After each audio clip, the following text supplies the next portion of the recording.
या हबीब अल्लाह महमूद का अहमद आया, यासीन मुजम्मल ताहा जिसके नहीं बदन कसाया, कुल रहमत बन के छाया वहाँ पर ही किबरिया रहता है। वो जिस दिल में मुस्तफा रहता है,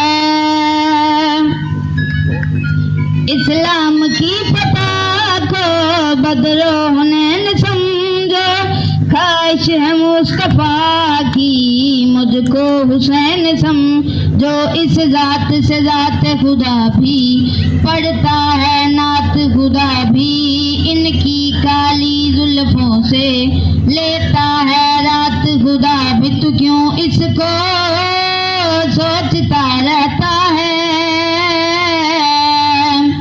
मोहम्मद में ला इलाहा रहता है।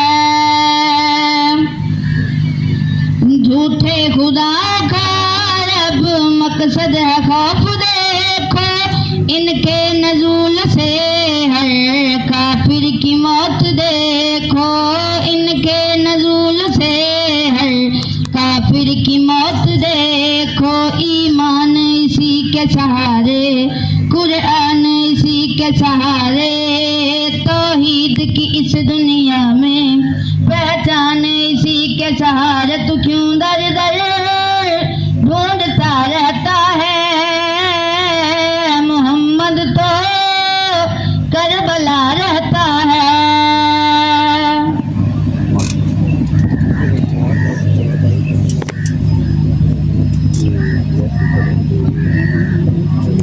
आज की तकरीब के दो सेगमेंट्स हैं, जिसमें पहला इकबाल डे के हवाले से है और दूसरा टैब डिस्ट्रीब्यूशन के हवाले से। तो इकबाल डे के हवाले से कुछ तलबा और असातिज़ा का इजहार ख्याल होगा। तो पहले तालिब इल्म अहमद फ़ारूक स्टेज पर आएँ और इकबाल डे के हवाले से अपने ख्यालात का इजहार करें। अहमद फ़ारूक, एलिमेंट्री स्कूल मानतावाला गाँव।